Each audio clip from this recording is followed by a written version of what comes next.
నమస్తే, welcome to Leo. మనతో ఉన్నారు ఖమ్మం కార్పొరేషన్ డైరెక్టర్ అడుసుమల్ శ్రీనివాస్ గారు. సార్ నమస్తే. నమస్కారం అండి. ఈరోజు ఏబిఎన్ ఛానల్ దగ్గర వైసీపీకి సంబంధించిన నేతలందరూ వచ్చేసి ధర్నాలు చేస్తున్నారు. ఇది జర్నలిజం కాదు, బ్రోకరిజం అని చాలా అసలుకి మాట్లాడుకున్న పదాలన్నీ మాట్లాడుతూ అది కూడా కొంత సమయాన్ని కూడా ఇచ్చారట పోలీసులు, కొద్దిసేపు నిరసన చేసుకొని వెళ్ళిపోండి. అయినా సరే అక్కడ అపోలో హాస్పిటల్ ఉన్న అన్నది కూడా వాళ్ళు విచక్షణారహితంగా మర్చిపోయి దాదాపు అక్కడ గంట నుంచి నిరసన తెలియజేయడం మనం చూస్తూ వస్తున్నాం. ఇదంతా తీసి పక్కన పెడితే నిన్నగాక మొన్న వైఎస్ జగన్మోహన్ రెడ్డి గారు నేషనల్ మీడియా కూడా దాదాపు కంప్లీట్గా అమ్ముడుపోయింది, చెడిపోయిందని చెప్పి మాట్లాడుతూ ఇటు ఏబిఎన్ కావచ్చు, అటు టీవీ బిఆర్ నాయుడు గారు కూడా చెడిపోయిందని చెప్పేసి ఓన్లీ ఒకే ఒక్క పత్రిక, ఒకే ఒక్క ఛానల్ నిజంగా అన్నిటికీ నిజాలే చెప్పేది సాక్షి మాత్రం అన్నట్టు మాట్లాడడం మనం చూస్తూ వస్తున్నాం. కానీ సొంత తండ్రి ఫోటో పైన వేసుకొని కింద వాళ్ళ తమ్ముడు వివేకానంద రెడ్డి గారికి అక్రమ సంబంధాలు అంటగడుతూ సొంత తల్లి క్యారెక్టర్ని రాచమల్లు గారితో ఆయన అనుచిత వ్యాఖ్యలు చేపిస్తూ సొంత చెల్లి గురించి స్వయాన జగన్మోహన్ రెడ్డి గారే పసుపు చీర కట్టుకొని చంద్రబాబు నాయుడు గారి దగ్గర మోకరిల్లిందని చెప్పినప్పుడు అప్పుడు వీళ్ళెవరికి కూడా కనిపించలేదా సార్ మహిళల్ని ఎలా దూషిస్తున్నారని చెప్పేసి? దీన్ని ఎలా చూడాలంటారు? ఇక్కడ ఏమవుద్దంటే అండి, ఇది కలియుగంలో ఇదే విచిత్రం అండి. ఎలా ఉంటుందంటే దొంగ ఎదటోడిని దొంగని దొంగని అరుస్తాడు.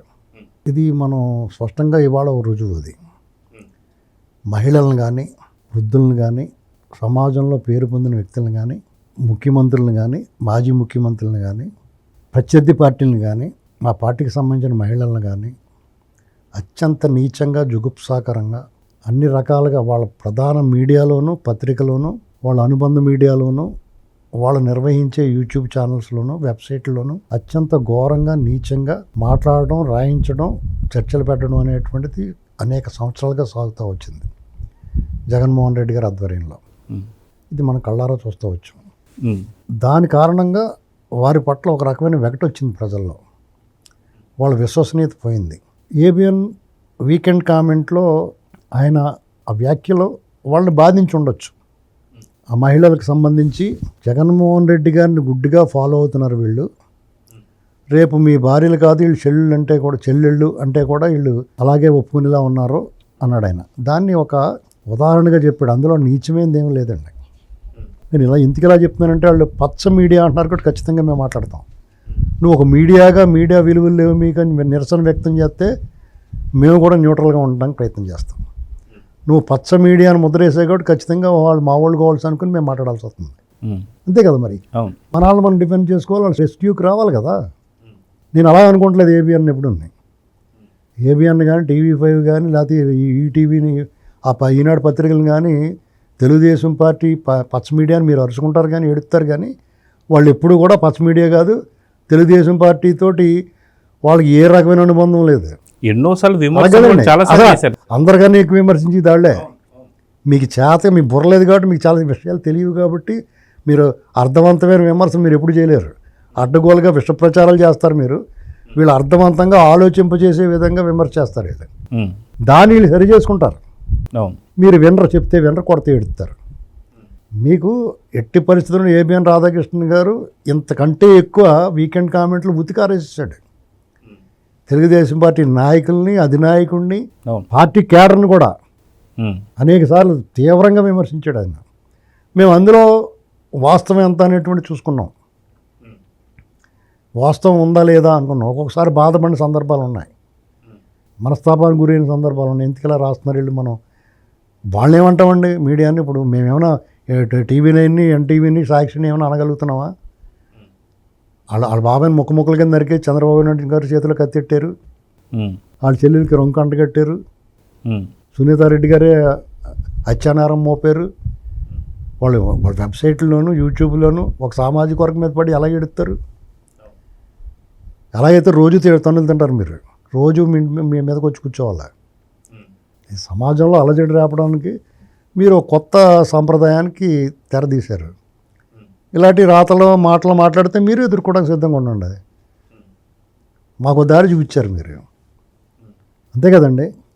దారి చూపించినట్టే కదా.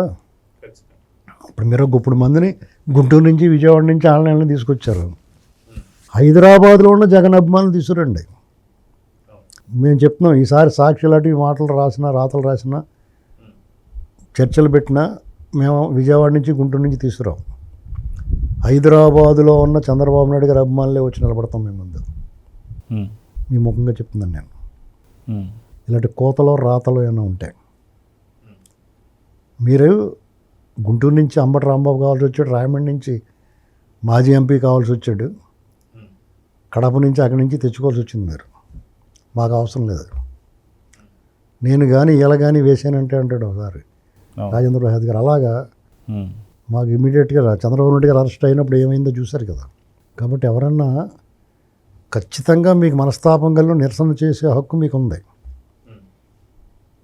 అయితే అది మనమే నేర్పాం కదా ఈ విద్య అనేటువంటిది మీకు ఆలోచన రావాలి.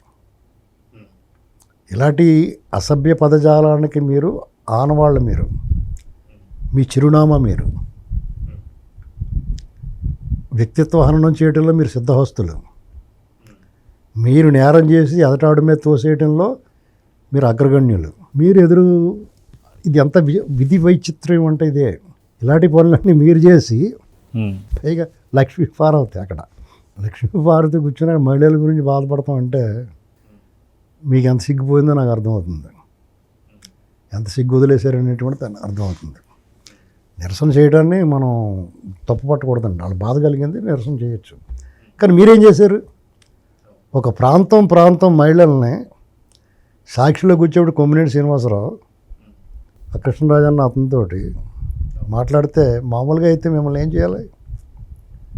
సాక్షి పార్టీ ఉండకూడదు కదా సార్. ఒకళ్ళు ఇళ్ళ నిరసన మొత్తం మీ అన్నింటినీ క్లోజ్ చేయించాలి వాళ్ళే. కానీ అక్కడ ఉన్న ప్రభుత్వం, చంద్రబాబు నాయుడు గారు, ఆ పార్టీని అనుసరించేవాళ్ళు సానుభూతి వాళ్ళు, ప్రజాస్వామ్యవాదులు, అరాచకవాదులు కాదు. కాబట్టే మీరు మన్నగలుగుతున్నారు వాళ్ళకి కూడా. చట్ట ప్రకారం వెళ్ళారు, కేసు పెట్టారు, దాని ప్రకారం జరిగిందంతా. నిజంగా మీలాగా వైలెంట్గా రియాక్ట్ అయితే మీరు అసలు అడుగు పెట్టగలరా? బయట తిరగలరా? మీరు చాలా హైదరాబాద్లో తిరిగితే ఇక్కడ మాత్రం తక్కువ ఉన్నారా టీడీపీ వాళ్ళు, చంద్రబాబు నాయుడు గారు సానుభూతి పరులు? ఏ ఆసమాషి అనుకుంటున్నారు మీరు? మీ దొంగ మొగాలకి ఎంతమంది వస్తే టీడీపీకి ఎంతమంది ఉంటారు జనం? మీరు అందరూ పోగేసుకోవాలి. వీళ్ళు పోగేసుకోకర్లేదు. సమాచారం తెలిస్తే చాలా వస్తారు. చేత ఇలాంటివన్నీ ఆపాలి. రాధాకృష్ణ గారు మళ్ళీ వారు ఇంకా ఎక్కువ దిగుతాడు. ఎప్పుడేం చేస్తారు? ఇంకా గట్టిగా వేస్తారు రౌండ్. మామూలు రౌండ్ పడదు. ఇంకా మీదంతా బయట పెడతారు వాళ్ళు. ఇప్పుడు మీడియాతోటి చిన్నదైనా పెద్దదైనా వాళ్ళ విశ్వసనీయత మీద ఆధారపడి ఉంటుంది మీడియా వాల్యూ. మీకు ప్రచారం చేసి వాళ్ళు విశ్వసనీయత ఎందుకు పోయిందంటే మీకు ప్రచారం చేస్తున్నారు కాబట్టి. ఇప్పుడు కొన్ని ఛానల్స్కి ఎంతో కొంత విశ్వసనీయత ఉండేది. మెరుగైన సమాజం, చిటికలో వస్తాం, ఇప్పుడే ఉండండి, ఎక్కడికి పోకుండా ఎక్కడ చూస్తానే ఉండండి, అలా మొదలెట్టారు కదా. వాళ్ళందరికీ ఎంతో కొంత విశ్వసనీయత, ఇవాళకి టాప్ రేటింగ్ ఉంది వాళ్ళకి. కానీ మెల్లగా మీ సావాసం వల్ల వాళ్ళ దరిద్రం పట్టుకుంది వాళ్ళకి. కనీసం డిబేట్లు కూడా పెట్టుకోలేని పరిస్థితికి వెళ్ళిపోయారు వాళ్ళు. అవునా కదండి? ఈ ప్రభుత్వం తలుచుకుంటే మీ ఛానల్ కనీసం ఆ లోగో కూడా కనపడకుండా చేయగలుగుతారు. అలా చేశారా? ఇప్పుడు మీరు ఎలాంటి పనులు చేస్తే డెఫినెట్గా పని చేస్తారు. సో ఇంత చేసిన తర్వాత అంబటి రాంబాబు గారు ఏం మాట్లాడుతున్నారంటే, సేమ్ అదే సాక్షి డిబేట్లో కూర్చొని ఇంత మాట్లాడినటువంటి ఒక రాధాకృష్ణ గారి ఛానల్ ఏదైతుందో ఏబిఎన్ని ఖచ్చితంగా మూసేయాలి, ఏబిఎన్ని ఖచ్చితంగా క్లోజ్ చేయాలి అని చెప్పి మాట్లాడుతున్నారు. వాస్తవానికి ఈ మాటలు మాట్లాడడానికి నిజంగా ఛానల్ క్లోజ్ చేస్తే నిజంగా సాక్షి పైన ఎన్ని డిఫర్మేటివ్ కేసులు పడ్డాయి సార్? వాళ్ళు ఏం చేయాలంటారు? అలా కాదండి, సాక్షి ఏబిఎన్ మూసేయాలి, ముంచే చూద్దాం. ఊరికే సొల్లు గౌరులు చెప్పడం కాదు. మీరు మాటల మనుషులు, మేము చేతల మనుషులు. ఎవరిని ఏం చేయాలో చేస్తాం. ఏబిఎన్ రాధాకృష్ణ నిజంగానే దమ్మున్నవాడు అండి. ఇవాళ చెప్తున్నాను నేను. నీలాంటి వాళ్ళు ఎంతమంది వాళ్ళ నాన్నే చూసాడు. నువ్వెంత? కేసీఆర్ తక్కువ చేశాడా? అణిచివేతలో వాళ్ళు ఏం తక్కువ చేశారా? నువ్వు మాత్రం ఏం పెగ్గలిగావు? జగన్మోహన్ రెడ్డి వచ్చి మాత్రం ఇప్పుడు ఏ రోజైనా దమ్ముగానే ధైర్యంగానే ఉన్నాడు అతను. ఇవాళ అలాగే ఉంటాడు. అసలు నథింగ్, అలా దీని గురించి పట్టించుకుని ఉన్నాడు అతను. అసలు దీన్ని లెక్కే చేసి ఉన్నాడు. ఒకటి, నువ్వు పచ్చ మీడియా అంటే మేము మాట్లాడతాం. మీరు ఏబిఎన్ని పత్రికల్ని మీకు వ్యతిరేకంగా రాసినందుకు మాట్లాడుకుంటే మీ ఇష్టం. జనరల్గా అలాంటి తప్పు అని నేను చెప్తున్నాను. అటువంటి ఇప్పుడు అవతల హర్ట్ అయ్యే విధంగా రాయటం అనేటువంటిది ఖండిస్తాం. నువ్వు పచ్చ మీడియాను ముద్ర అయితే ఖచ్చితంగా మేము ఓన్ చేసుకుంటాం. అవునా కదండి? నేనైతే పచ్చ మీడియా కాదంటున్నాను, ఖచ్చితంగా పచ్చ మీడియా కాదు. మాకు కూడా అనేక సార్లు బాధ వచ్చేలా మాట్లాడారు వాళ్ళు. మాకేం సపోర్ట్ ఎవరు వాళ్ళు, మాకేం సపోర్ట్ చేయరు వాళ్ళు. ఉన్నదన్నట్టు చెప్తే మీ దరిద్రాలన్నీ బయట పెడతారు అంతే. టీడీపీ తప్పు చేత కూడా మాట్లాడుతున్నారు కదా వాళ్ళు. ఇదే సాక్షి గతంలో ఏబిఎన్ రాధాకృష్ణ గారు యూటర్న్ తీసుకోబోతున్నారు అని చెప్పేసి ఏదో ఒక ఆర్టికల్ రాసినందుకు కొంత వ్యతిరేకంగా ఉంది అని చెప్పేసి అక్కడ ఆ రాధాకృష్ణ గారు యూటర్న్ తీసుకున్నారని చెప్పి వీళ్ళ సాక్షియే రాసింది సార్. అలా కాదండి, యూటర్న్ కాదండి, వాళ్ళు ఏ టర్న్ తీసుకోరు. వాళ్ళు టీడీపీకి మొయ్యాల్సిన అవసరం వాళ్ళకి లేదు. అలాగని ఎవరిని మొయ్యడు అతను డిఫరెంట్ క్యారెక్టర్ అండి. అది వీళ్ళకి అర్థం అవ్వట్లేదు. వాళ్ళ నాన్న దగ్గర నుంచి వాళ్ళ నాన్న రాత్రులు మాట్లాడుకున్నట్టు అడిగితే చెప్తాడు వాళ్ళ నాన్న. వీళ్ళు అలాంటి వాళ్ళు. రాజశేఖర రెడ్డి గారు పాదయాత్ర చేస్తున్నప్పుడు ఎవరు కవరేజ్ ఇచ్చారండి? ఈనాడు, ఆంధ్రజ్యోతి విపరీతమైన కవరేజ్ ఇచ్చారు. మిగతా వాళ్ళ పత్రికలు ఏమి వాళ్ళు అనుకున్న వాళ్ళు ఎవరు చేయలేదు. రాజశేఖర రెడ్డి గారు గవర్నమెంట్లో ఉన్నప్పుడు కూడా 6 పత్రికలను ఆయన కావాలని దూరం పెట్టి వాళ్ళ మీద ముద్ర వేసాడు. కానీ వాళ్ళు ఎప్పుడూ కూడా నిష్పక్షపాతంగానే ఉన్నారు. అప్పుడు తెలుగుదేశం తప్పు చేస్తే తెలుగుదేశం మాట్లాడేవారు వాళ్ళు. ఇవాళకనే అవును, ఈనాడులో కూడా తెలుగుదేశంలో పరిపాలన ఏమైనా తేడా ఉంటే ఖచ్చితంగా మాట్లాడతారు వాళ్ళు. పనుల జాప్యం అమరావతిలో, లేకపోతే పోలవరంలో సరిగ్గా పనులు జరగట్లేదు, బాగా జరుగుతున్నాయి, లేకపోతే ఏది ఉంటే ఉన్నదన్నట్టు మాట్లాడతారు. ఎమ్మెల్యేలు అవినీతి ఉంది పలానా కూడా ఇలా చేస్తున్నాడని చెప్తున్నారు వాళ్ళు ఓపెన్గానే. వైసీపీ అధికారంలో ఉన్నటువంటి కొంతమంది నేతల్ని ఇప్పుడు ఇక్కడ పెట్టుకుంటున్నారు. చాలా వరకు చూసాను సార్ ఇట్లాంటి ఆర్టికల్స్. ఇప్పుడు మీకు వాళ్ళకి సరిగ్గా కాబట్టి ఆ పత్రికలకి ఈనాడుకి ఆదరణ ఉంటుందండి ఏబిఎన్ కన్నానే. ఎందుకంటే వాళ్ళు ముద్ర పడినా విమర్శ మానరు వాళ్ళు. ఇప్పుడు ముద్ర పడింది, ఇప్పుడు నేనేమన్నాను పచ్చ మీడియా అన్నారు కాబట్టి నేను ఓన్ చేసుకుంటాను అన్నాను కదా, వాళ్ళు అలా ఓన్ చేసుకోరు. అయితే ఏంటన్నట్టుగా రాస్తారు. ఇప్పుడు చంద్రబాబు నాయుడు గారిని డైరెక్ట్గా విమర్శించాడు ఆయన, ఏబిఎన్ రాధాకృష్ణ గారు అనేక సార్లు. వీకెండ్ కామెంట్లో ఎవడొకటి పడుతుంది డెఫినెట్గా. పత్రికా ప్రమాణాల్లో వాళ్ళు జర్నలిస్టులుగా వాళ్ళు రాస్తారు. జర్నలిస్ట్ అనేటువంటి వాడు అదృశ్య కత్తి, మంచు కత్తి లాంటిదన్నమాట అది. ఎందుకంటే ఈ సమాజంలో ఉన్న రుగ్మతలను చీల్చి చెండాడి దాంట్లో ఉన్న రోగాలను బయట తీయాల్సినోడు. దురదృష్టవశాత్తు ఈ సాక్షి లాంటివి వచ్చిన తర్వాత వాళ్ళు మంచినీటి బావుల్లో విషం కలిపి అందరినీ కలుషితం చేస్తారు. పెయిడ్ ఆర్టిస్టుల కింద మారిపోయారు అనలిస్టులు, జర్నలిస్టులు, చాలామంది ప్రొఫెసర్లు ఇలాంటి వాళ్ళందరూ పారితోషిక మేధావులు అయిపోయారు అంతా. లేదంటే కనుక ఒకనాడు జర్నలిస్ట్ వాళ్ళంతా దుర్భర దారిద్ర్యం అనిపిస్తున్నా కానీ నిజం కోసం పోటపడేవాడు.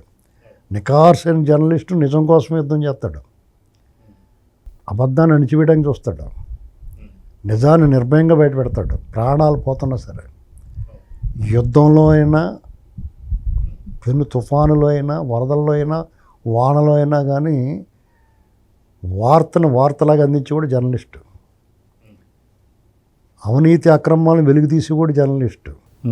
మీకు మళ్ళీ మీడియాని మేనేజ్ చేసుకుంటున్నాడు. ఇప్పుడు మన నేషనల్ మీడియా మీద నిందేశాడు జగన్మోహన్ రెడ్డి. దానికి ఏం చేయాలి? ఆ పని వాళ్ళు చేసేవారు. దేవులపల్లి అమరా అక్కడ కూర్చొని చేసి పని ఏంటి? ఓ తెలంగాణ ఉన్న వ్యక్తికి అక్కడ పదవి ఇచ్చి జీతం ఇచ్చి చేసిన పని ఏంటి? అవును కదండి. అతను నిత్యం ఆంధ్ర మీద విషం కక్కేవాడికి వాళ్ళ ఊరికే నీతి కౌరులు చెప్తారు కానీ అన్నాటికన్నా ముఖ్యంగా లక్ష్మీభారత్ ఆడ కూర్చుందంటే దాని వాల్యూ పోయింది అక్కడ ఆ ధర్నాకి. పైగా అక్కడెక్కడి నుంచి తీసుకొచ్చి వీళ్ళు ఏమన్నా హైదరాబాద్లో మీకు జగన్ గారి అభిమానుల పేరుతో లేకపోతే అలాగే ఎవరన్నా వచ్చారంటే జగన్ గారు కూడా అభిమానులు ఉంటారు, లేకుండా ఎందుకుంటారు? ఖచ్చితంగా ఉంటారు. రాజశేఖర రెడ్డి గారు కొడుకు కాబట్టి ఆయన డెఫినెట్గా ఆయనకి అభిమానులు ఉంటారు. వాళ్ళు వచ్చి మాట్లాడవచ్చు. అదేదో విజయవాడలో చేయొచ్చు కదా మీరు. వీళ్ళకి బ్రాంచ్ అక్కడ ఉంటుంది కదా, ముడ్డి పగలు కొట్టేస్తారన్న. గుంటూరు నుంచి ఎక్కడ దాకా రావడం ఎంత, ఎక్కడికి వెళ్ళొచ్చు కదా. ఎక్కడైనా ఆంధ్రజ్యోతి మీద వెళ్ళారని అంటారు కదా. మీకు వార్త కావాలి ఆంధ్రజ్యోతి. పైగా మీరు ఇక్కడ ఇప్పుడు జూబ్లీ హిల్స్, బంజారా హిల్స్ అక్కడ అపోలో హాస్పిటల్ దగ్గర అక్కడ ఉన్నాడు రాధాకృష్ణ గారు. ఆయన పత్రికా ఆఫీస్లో ఉంటాడు. వెళ్తే అక్కడికి వెళ్ళి చేయాలి. అక్కడికి వెళ్ళి చేయనప్పుడు మీరు ఎక్కడ చేసిన ఒకటే. ఆంధ్రప్రదేశ్లో వాళ్ళ పత్రికా కార్యాలయాలు ఉంటాయి, వాళ్ళ ప్రెస్లు ఉంటాయి, వాళ్ళ స్టూడియో కూడా ఉంది విజయవాడలో గట్ట. అక్కడికి వెళ్ళి చేయాలి. అక్కడికి వెళ్ళి చేస్తే ముడ్డు పగిలిపోద్దని, మూడు ముడ్లు అయిపోద్ది ఒక్కొక్కటి కింద. అర్థమైందా? పేళ్ళు కింద ఇటు తీసేస్తారు. అందుకని వెళ్ళలేదు వాళ్ళు. ఇక్కడైతే ఇక్కడ పోలీసులు ప్రశాంతంగా శాంతియుతంగా ధర్నా చేసుకుని టైం ఇస్తారు ఎవరికన్నా. పోలీస్ బాధ్యత అది, నిరంకుశంగా వ్యవహరించారు పోలీసు. తెలంగాణ స్టేట్ పోలీసు ఆ విషయంలో ఒక అప్పుడు చంద్రబాబు గారు అరెస్ట్ అప్పుడు కూడా మమ్మల్ని అరెస్ట్ చేశారు. చేసి మీరు ఇక్కడ ఐటీ క్యాపిటల్ కదా, ఐటీ సిటీ కదండి, ఇక్కడ మీరు ఎలాంటి చేస్తే మనకి ఇబ్బంది వస్తుందని మర్యాదగానే చెప్పారు. అప్పుడు కేటీఆర్ వాళ్ళు కొంచెం తప్పుగా మాట్లాడారు, కానీ పోలీసు మాత్రం చాలా సహనంగా వ్యవహరించారు. ఇది గుర్తుపెట్టుకోవాల్సింది ఏంటంటే వైసీపీ వాళ్ళు మీ కథ ముగిసింది. ఆరిపోయే ముందు దీపంలో మీరు ఏదో వంకెట్టుకుని ఇలా మాట్లాడటం వల్ల మీకేమీ అయ్యో పాపమని అని కూడా ఎవడో ఉండడు. ఎందుకంటే ఇలాంటి చండాలన్నీ మీ నోట్ల నుంచి వచ్చినాయే. మీ రాతలో, మీ మాటలో, మీ చేష్టలో ప్రజలకు వెగటొచ్చినాయి. మిమ్మల్ని వేరే ఓడిని అనే అవకాశం, అర్హత మీకు లేదు. అది గుర్తుపెట్టుకుంటే చాలు. సో అదిగాక మనం చూసుకుంటే నిన్న ఒకళ్ళు ఏబిఎన్ చేసినటువంటి ఒక శీర్షికలో వాళ్ళు మాట్లాడిన దాంట్లో కూడా పెద్ద తప్పు ఏం కనిపించడం లేదని చెప్పి చాలామంది అంటున్నారు. ఏంటి అంటే జగన్మోహన్ రెడ్డి గారు దాదాపు ఎన్నో టర్న్లు తీసుకున్నారు. ఫస్ట్ వచ్చేసి అసలు మేము అమరావతికి కనీసం 30,000 ఎకరాలు లేని ఎందుకు అని చెప్పేసి అన్నటువంటి జగన్మోహన్ రెడ్డి, తర్వాత 3 రాజధానులని, తర్వాత అటుపోయి అది ఇది కాదు, అది అమరావతి నది గర్భంలో ఉందని, తర్వాత ఇప్పుడు మళ్ళీ మావిగన్ చెప్పి ఇన్ని రకాలుగా మాట్లాడుతుంటే మీరు ఎందుకు విమర్శించలేదు, మీరు ఎందుకు మాట్లాడలేదు? చాలామంది బయటికి వచ్చేసారు, ఇంకా జగన్మోహన్ రెడ్డితో ఉన్న వాళ్ళు ఎందుకని ప్రశ్నిస్తలేదు అని చెప్పి అడగడమే దానికి కారణం కదా సార్. అలా కాదండి, ఇప్పుడు ఆయన వీకెండ్ కామెంట్లో వచ్చింది.